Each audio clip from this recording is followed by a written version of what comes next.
a real estate and finance expert that goes to bat for you every day as a consumer advocate.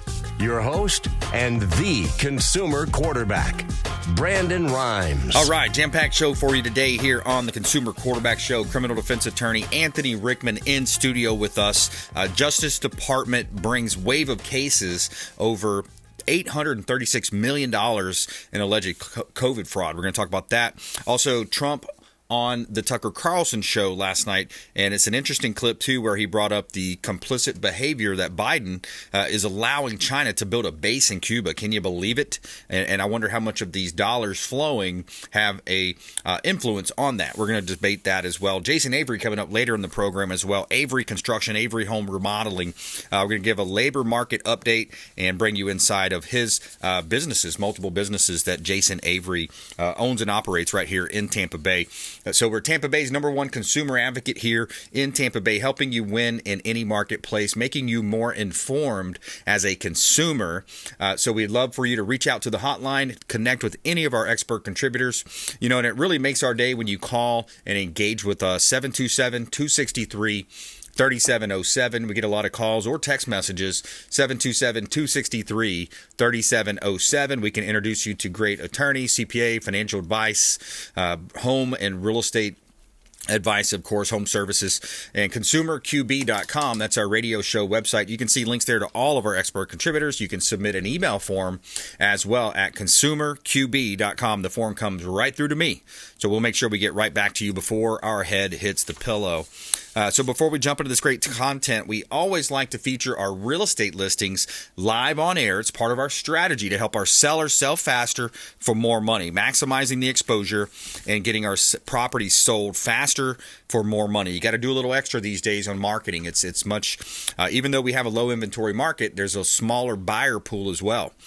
So we've got some listings here that we just hit the market with. 6026 100th Avenue in Dade City, 100th Avenue East in Dade City. This is a nice property that we've got here.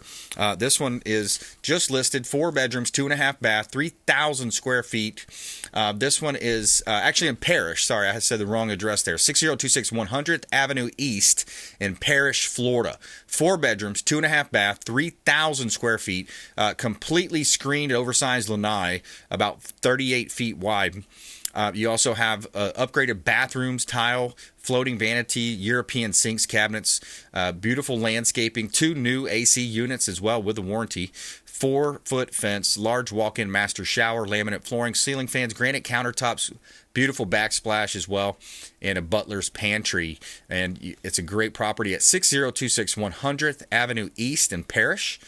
Beautiful property. Check it out on our website, platinumcoastalelite.com. We got another property here at 861 Mandalay Avenue. This one's on Clearwater Beach. It's on the north side of Clearwater Beach, Mandalay Avenue. You're living amongst the stars here. I believe Hulk Hogan has a neighboring home and some other celebrities. 2 bedroom, 2 bath on the beach, north side of Clearwater Beach. Charming pergola, beautiful outdoor kitchen, completely open floor plan. Just a great opportunity to own that beach property that you've always wanted, whether it's an investment or maybe a second home, primary residence. 861 Mandalay Avenue, Clearwater Beach. And the best part is you're 200 steps from the sugar sand beaches and dolphin-filled waters of Clearwater Beach. Try that in a small town. See how far you make it down the road. All right. Anthony Rickman, welcome back, sir. Thanks for having me. Hey, my pleasure. Let's jump right into it, man. So we've got some alleged fraud here. Justice Department brings a wave of cases over $836 million in alleged COVID fraud. Yeah, look, $5 trillion was given out through the COVID relief packages. And the government's estimated close to $8.6 billion of that is related to fraud. Wow. And, when the government's being looked at, we heard the debates earlier this week. We heard the debates. One of the big things, government spending, COVID relief. And now when you see us operating in such deficit, where we see our country giving so much money, what are they going to do? Well, we want our money back. Yeah. And we were going to get it from the people we alleged committed fraud. And, when you look at these cases, the question is, was there really fraud in all of these cases? Or was it a bad rollout? Or did people really do something? I know there's extreme cases, and then the government talks about it. Those are the cases where people had no business getting money. The people who just make up fake applications. They lied on the app. Lied on the application, had no business at all. But then there's the other class of cases. Those are business owners, people who really needed the relief. Right. People who owned, different corporations, people who owned a hospitality industry, people who really needed the money to keep their people employed. And the rollout was bad, and they didn't know what they can get. They didn't know how to get it. Confusion around Very it. confused. And is that really fraud? Is the government considering, this? They're blaming everybody. Well, the reason all this bad spending is because of fraud, but is it really fraud? Yeah. I have cases like this where my clients are accused of committing fraud, EIDL, loan fraud. But when you look at it, all the money was really applied for the right purposes. Right. Not every case where they're alleging fraud is somebody buying that super yacht. And not every case where they're alleging fraud is somebody who's misappropriating the funds going on trips around the world. A lot of the people who are accused of committing fraud are people who really needed the money and used the money as it was appropriate or how it was supposed to be applied. And they're looking, what the government's doing now is they're looking at all the applications. They're looking to see the amount of employees, not just how the money was applied, but also how the person got the money. And when they're alleging fraud, the fraud occurs not on the spending. The fraud doesn't occur on how you applied the money. It occurs on how you got the money. How you receive it. How you received it. And if you received that money as a result of a lie, a deception, that the government would not have given you that money but for that deception, right, under the four corners of law, that's what fraud is. Right. So what the government is looking at, they're not just looking at the extreme cases where we see people behind the desk making fake applications, don't even have a business. Right. They're also looking at legitimate businesses and how they got those loans, how they applied for the loans, and then ultimately what they did with the money once they received the money from the government. Yeah, doesn't it seem just a little bit odd, too, though, when you have all this proof coming out against crooked Joe Biden and his family with fraud, and then I'm reading this article, and it has a quote from him saying, we're going to hold those accountable. It doesn't just seem like a little bit odd? Here we are in the middle of 2023. I mean, did you ever really think you'd be in this position? And you've got your defense hat on, so you're thinking about it from that defense side. But just don't you find it a little bit condescending and just hypocritical? It is, and on top of that, we also know why he's doing it. I think when we know that Joe Biden's coming out and saying we're going to get fraud, he's going to turn around and say we have this fraud because of Donald Trump. Because everything is political. Because the COVID relief was rolled out during the Trump administration. Yep. Everybody loved it. The liberals loved it, Democrats loved it, the Republicans supported it when it was beneficial. But now, when the Republicans are saying, hey, government spending is out of control, what's Biden doing? Well, if it wasn't for this bad program under Trump, we wouldn't have this fraud. And I think it's going to turn, like everything we have, political. You talk about everything. You talk about the timing. Let's talk about timing in the last few months, right? Every time we get bad Hunter Biden news, Donald Trump gets charged with something. Exactly. I mean, it's like clockwork. Yeah. Every time you hear negative news about the administration, negative news about Joe Biden, Hunter Biden, negative news about China or something else we hear, the next thing we're going to hear in the headline is something that Donald Trump allegedly did, was allegedly indicted for, his lawyers allegedly said or did. And it's getting to be, tiring. It really is. The American people are drugged through the mud. I mean, we're so sick of this. We have record credit card debt. People are struggling. They're canceling their vacations. Record low savings. You've got low, the lowest. Look, the records that can be broken on the bad side are there, and the records on the other side are not there as far as something positive. I want to jump into this Weiss sweetheart deal as well, because this is Ted Cruz podcast, and I like to get perspective from a lot of different podcasts, but here's a clip. Can it change the dynamic that this is now the guy who's supposed to be investigating, and you can clearly point to, you guys were screwing over American justice system the entire time? Look, the idea that David Weiss is now the special prosecutor is utterly absurd. David Weiss, when he was leading this investigation, was prepared to sign off on 0 charges whatsoever for criminal conduct that Hunter Biden unquestionably had committed. David Weiss was perfectly prepared to give not just the sweetheart deal, but the super sweetheart deal, the sweetheart deal where Hunter Biden pleads guilty to nothing. That's what Weiss was prepared to do. And it was under Weiss's leadership that the obstruction of justice occurred, that they gave repeatedly heads up to Hunter Biden to enable him to frustrate the investigation. It was under David Weiss that DOJ officials inserted themselves into the investigation to make sure that 0 questions were asked about Joe Biden. That's the most important thing to understand.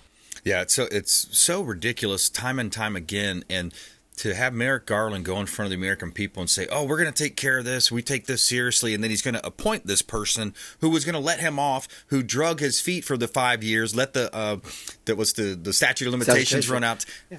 Although, look, what we know is that this the now special prosecutor did not want to do anything with Hunter Biden. Right. Initially, he wanted to do a non-prosecution and wipe it away. And we saw him dragging his feet throughout the investigation, not interviewing detectives, not interviewing agents who wanted to provide information. We know that because we've heard him now testify. Right. That he wanted this to go away. So that's the first that Ted Cruz talks about. That's the first slam dunk, right? Exactly. This guy's a good defense attorney for being a great prosecutor. I mean, look, what is he? He's doing the defense attorney's job. Yeah. We're not going to prosecute this guy, and I guarantee you if his last name wasn't Biden, we're not having this conversation, obviously. Yeah, exactly. And then the second step, in addition, so we know we're getting some heat. We got to do something. What do we do? Well, we're going to give him a misdemeanor on the tax and diversion on the gun charges. Mm-hmm. Now, to get diversion in federal court is like a unicorn. It very, very rarely happens. And in this particular case, we know he committed a federal offense. In fact, we heard in the debate Chris Christie saying he could have got 10 years, and he would have given him 10 years if he was prosecuting this case. Yeah. Rather than getting any time, he gets a sweetheart diversion deal and misdemeanors. And luckily, the judge was able to read the plea agreement, weed out what was going on behind the scenes, look through that plea agreement and see, number one, not only is this deal unconscionable, it also provides him essentially immunity from prosecution for everything in the future. Yeah. And the judge didn't like it, and we're back at square one. And he asked him, he said, also importantly, he said, is this an ongoing investigation? And then they're like, yeah, they had to say yes. They had to, right? They have to admit, you have to be candid to the court. They know there's an investigation. And then who else that investigation, when they asked it included certain people, they wouldn't give a full answer, implying that potentially Joe Biden is either a witness or a subject or somewhere subject to this investigation. Right. Not necessarily a target or something, but he's involved somewhere in this investigation. Yeah, might be a witness. It could be. And then we have a full circle now. The guy who wanted to drop the charge, wanted to give the sweetheart deal, is now assigned as a special prosecutor. Exactly. And obviously Republicans are not happy with it because you couldn't do it the first time when you were the actual prosecutor. Exactly. What's so special about you now? Yeah. Okay, other than the name special. Well, isn't it a higher bar too when you're a special prosecutor? What was those? I've heard it that is, a and you're couple supposed times. to be free of any sort of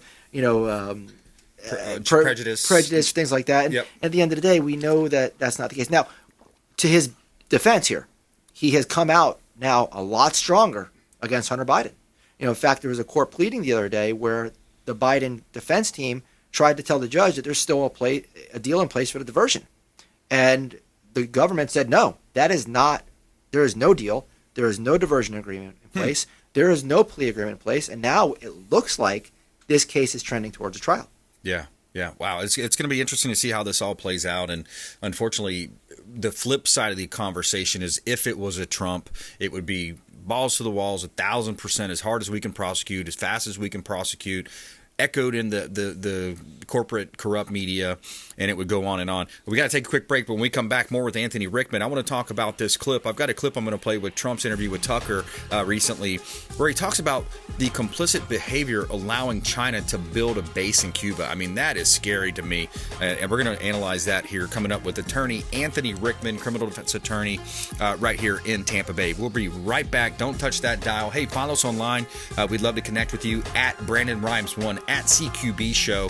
And, of course, check out the YouTube channel, Brandon Rhymes Realty. We'll be right back after this short break. Don't go anywhere.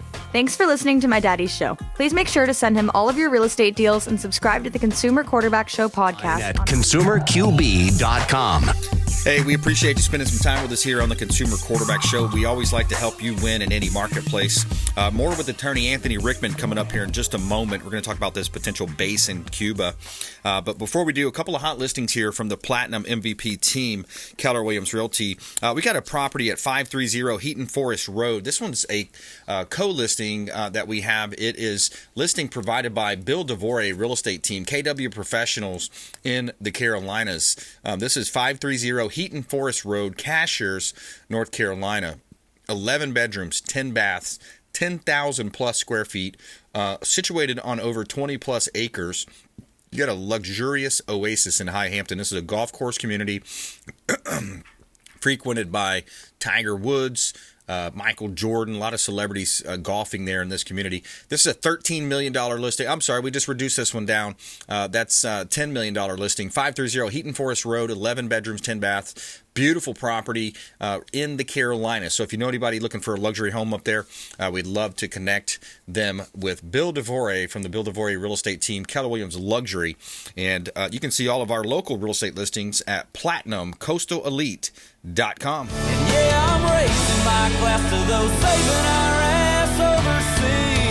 All right, we got attorney Anthony Rickman back in studio. Later on, we're going to give a quick update too about the potential to recharge Alec Baldwin in his gun case. Before we do, I wanted to jump right into this clip here, Anthony, and I pulled this from the interview with Tucker Carlson, Trump on China. He, in many ways, is a Manchurian candidate.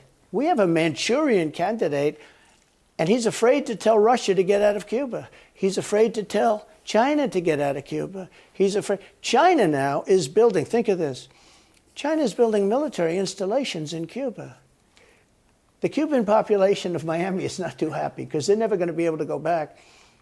And you don't even hear about it. And the worst culprit is the press, the media, because normally, when I first heard that China is building installations in Cuba, and installations means military installations, okay, they said just some communication. Yeah, and they suppose it said, oh, we're building a housing complex, and he goes on to talk about how, or housing neighborhood complex, and he said we're putting in a runway for the private pilots and jets, but the runway was like super long, super wide. No, this is military use. Well, look, an analyst came out, an intelligence agent came out in July and said that China's had a spy base in Cuba since 1992.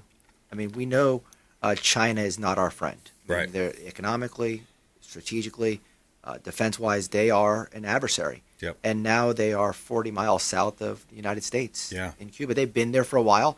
And what's crazy is how blatant they are. Yeah. Now they're saying, we don't care. Yeah. They're giving us the big middle finger, and they're saying, we're going to put our spy base here. We're going to say it's this, and what are you going to do about it? Yeah. And really, what are we going to do about it?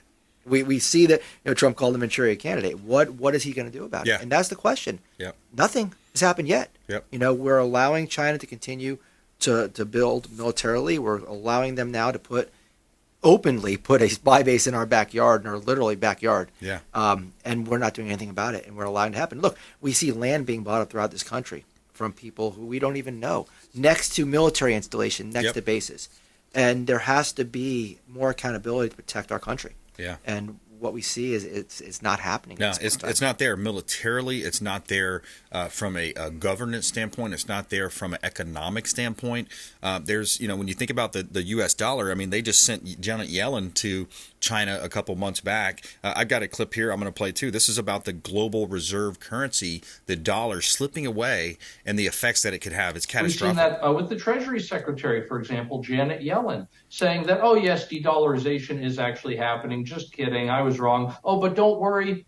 Nothing to see here. It won't be a problem. It absolutely is a problem because the global reserve currency status is the mechanism by which we have effectively been exporting deficits for about 7 decades. And now imagine if 7 decades worth of deficits all come rushing back into the United States. The result of that would be absolutely catastrophic. Catastrophic, because that's potential. That's at the forefront right now of the conversation because this mismanagement and uniparty in Washington, D.C. You devalue the dollar.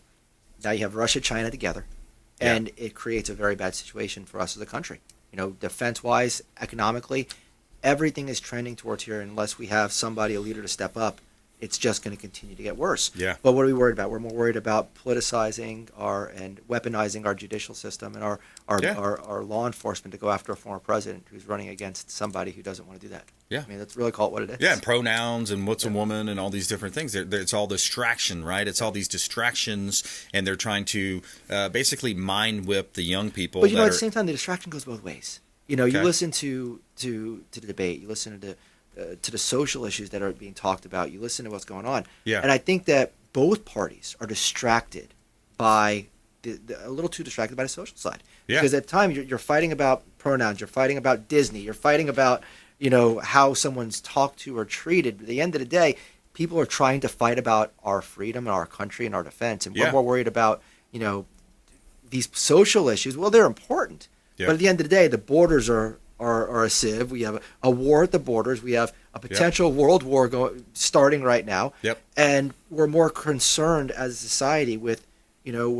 attacking woke or being woke. Yeah. And at some point in time, we got to wake up and find out what's going on. I'm not running for office here, but I'm a criminal defense attorney. But at the end of the day, as a person, I think we all see what's going on. Yeah, no, absolutely. And unfortunately, though, there's a lot of low information and low IQ voters, and I think that's the point, is once they can get them to say, oh, yeah, I feel sorry for Leah Thomas. I could see that he wants to be a girl, so we should let him swim with the girl. I just had a conversation with somebody that was making me a smoothie the other day. Yeah. Said she's a swimmer, and I said, well, what do you think about this? Oh, well, I feel sorry for them. I feel sorry.